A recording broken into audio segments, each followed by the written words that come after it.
আমার শাশুড়ি মায়ের কোলে 2 বছরের কন্যা শিশু খেলা করছে। এতে করে আমার শাশুড়ি মা অনেক আনন্দ পাচ্ছে, আর তার মুখের উজ্জ্বলতা দেখে বোঝা যাচ্ছে।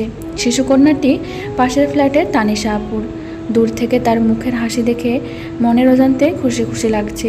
আর কখন যে চোখ দুটো বেয়ে 2 ফোঁটা নোনা জল গড়িয়ে পড়লো বুঝতেও পারলাম না।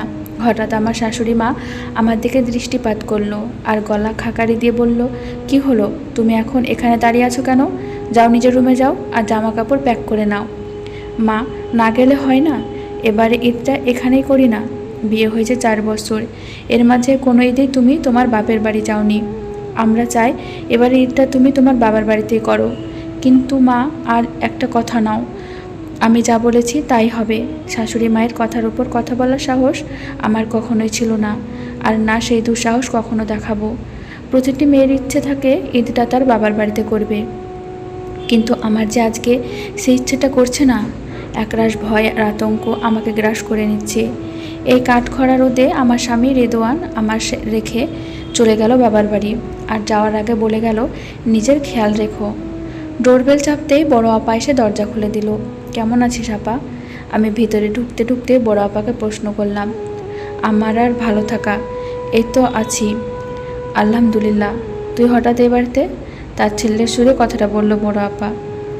এবারে ঈদটা এখানেই করবো, তাই চলে এলাম। আমিও তো ঈদ করতে এসেছিলাম।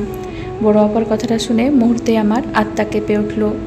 বড় আপা আমায় কি ইঙ্গিত করতে চাইছে আমার বুঝতে খুব একটা সময় লাগলো না, তাই প্রসঙ্গ পাল্টাতে বললাম, মা বাবা কোথায় রে? মা বাবা একটু বাইরে গিয়েছে, তুই যা রুমে গিয়ে ফ্রেশ হয়ে নে। আমি রুমে এসে ফ্রেশ হয়ে নিলাম। খুব ক্লান্ত থাকায় বিছানায় গায়ে এলে দেওয়ার সাথে সাথে চোখ দুটো লেগে এলো। কি গো ইভানা, কি শুনলাম? বড় মেয়েটা তো 1 বছর আগে তোমাদের ঘাড়ে এসে চেপেছে, এখন মেজোটা এলো নাকি? পাশের বাড়ির এক আন্টি কথাটা বলে উঠল আমার মাকে। তার কথা শেষ হতে না হতেই অন্য একজন বলে উঠল, কি পোড়া কপাল এদের বলো, না হলে বড় মেয়েটারও স্বামীর ঘরে ঠাঁই হলো না, এবার মেজো মেয়েটারও বোধহয় কপাল পুড়ল।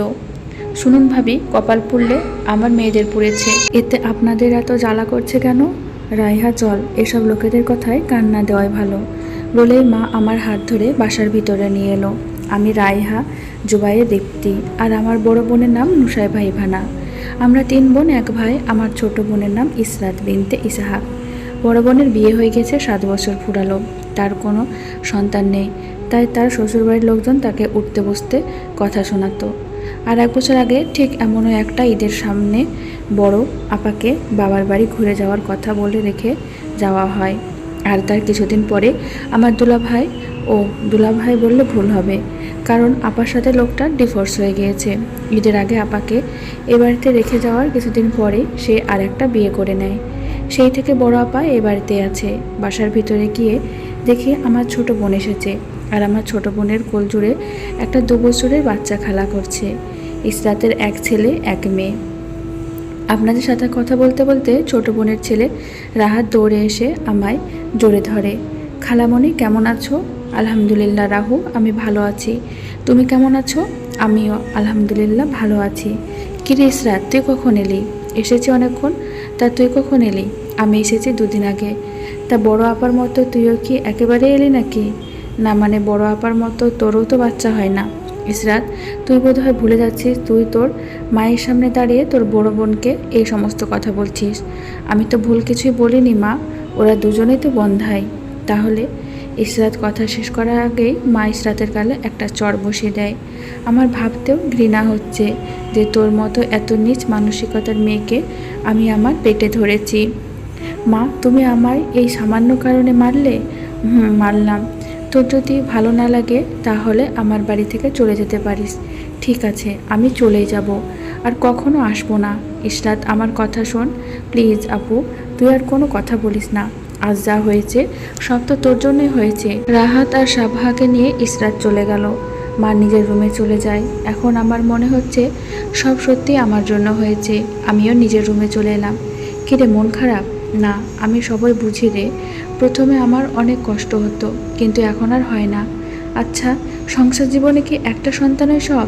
আমি জানি তোর ভিতরে কেমন লাগছে। সবাই তো আর সবার মর্ম বুঝে না। তুই যেমন তোর শ্বশুর শাশুড়িকে নিজ মা বাবার মতো ভালোবাসতি, খোঁজ নিয়ে দেখ তোর স্বামীর দ্বিতীয় স্ত্রী তাদের কতটা সম্মান করে, তার কি আর কোনো প্রয়োজন আছে? যাই হোক, আমার মতো যেন তোর এমন অবস্থা না হয়। এভাবে বেশ কয়েকদিন কেটে যায়।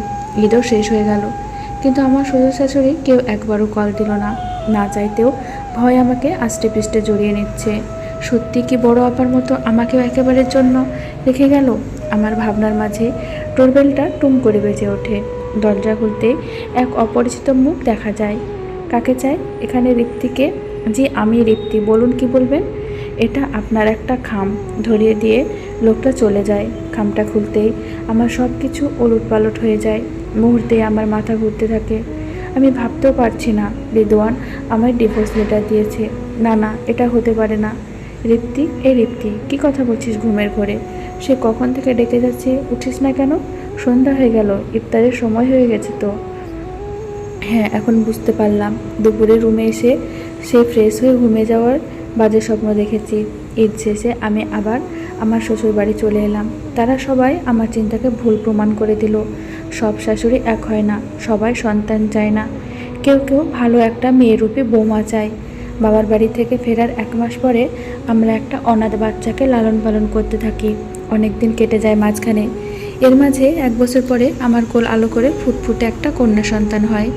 আর সেই দিনের থেকে বেশি খুশি দেখাচ্ছে আমার শাশুড়ি মাকে।